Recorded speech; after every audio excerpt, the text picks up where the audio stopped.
Mr. President Costa, Madam President von der Leyen, dear colleagues, thank you so much. Glad to see you all and thank you for supporting us, supporting Ukraine. First, I'd like to update you on some key aspects of the situation in Ukraine and our diplomatic efforts with partners. Last night, the Russian army launched a massive drone attack on our country, 171 strike drones in total, mostly Shahids. Their target was our infrastructure and in the city of Kropivnitsky in central Ukraine. Residential buildings, also an Orthodox church and a school were damaged. Among them wounded are 4 children. Everyone is receiving medical help. So yesterday evening, another Russian strike hit our energy infrastructure. We in Ukraine face this every day and night, you know it. And despite Putin's words about allegedly being ready to stop the attacks, nothing has changed. And I want to thank our soldiers, rescuers, doctors and nurses, everyone who protects against Russian strikes and saves lives. Their work brings results every single day, and that matters. So it's crucial that your support for Ukraine does not decrease, but instead continues and grows. And this is especially true for air defense, military aid, and our overall resilience. We need funds for artillery shells and would really appreciate Europe's support with at least 5 billion euros as soon as possible. Investments in weapons production are needed both in Ukraine and in your countries. Europe needs technological independence, including in weapons manufacturing. Everything necessary to defend the continent should be produced here in Europe. We must work toward this together. And I appreciate those who are already taking concrete steps in this direction. It would be right for the Rearm Europe program to start operating as soon as possible. It's a very useful and forward-thinking initiative. Please continue to develop your industries and research.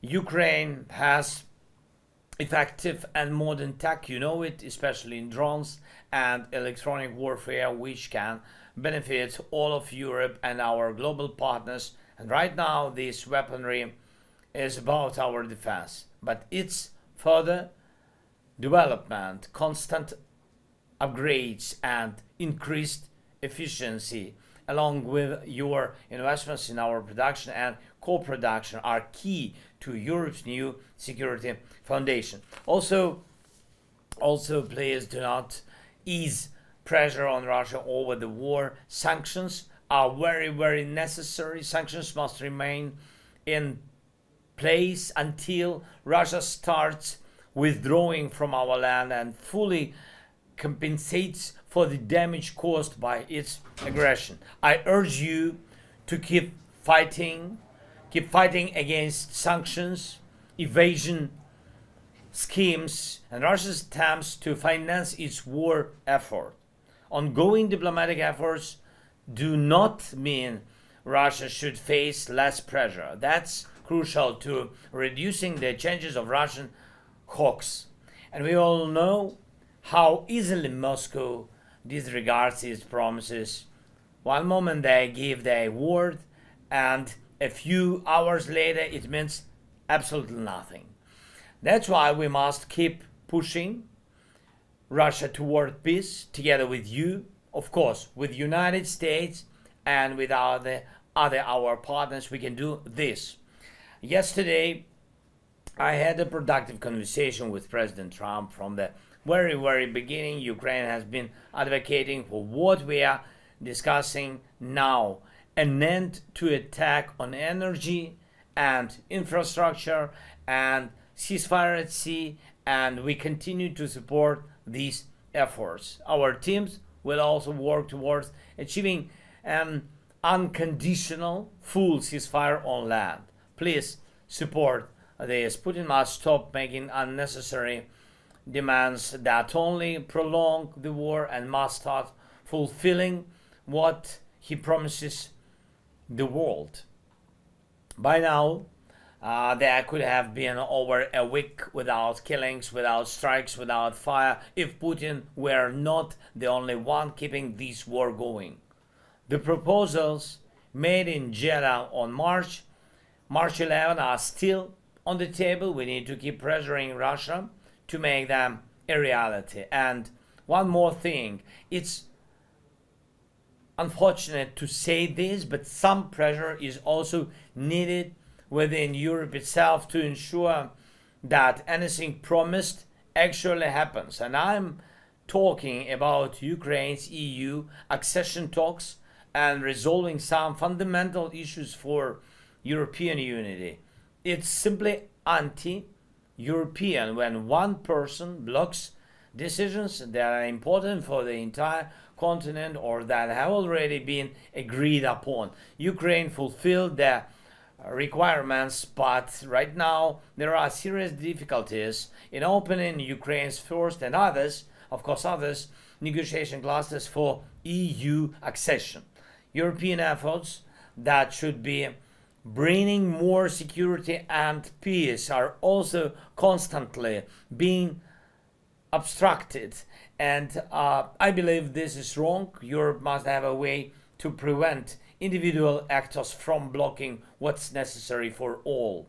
If we say Europe should be stronger in global competition, we must also talk about making European decision making faster, more flexible, more effective, whether in politics, defense, economics, industry, or any other area. Europe needs speed in making decisions and clear tools to protect itself from unnecessary blockages.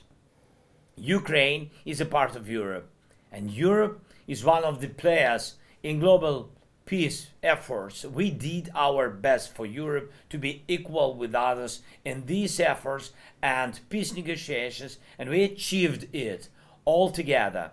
Europe must always be at the table in all conversations about security of Europe, and it will be so. And in all other issues on Europe, we must work in unity. And we talked about this in Jeddah, and we always discuss it with all our partners, and we emphasize it exactly this way. Europe is a participant in diplomacy. And that's why I urge you to support us as well and not allow us to be left out of joint European efforts. And finally, I want to thank those of you who are working with us on future security guarantees for Ukraine and in turn for the entire eastern flank of Europe and the continent as a whole.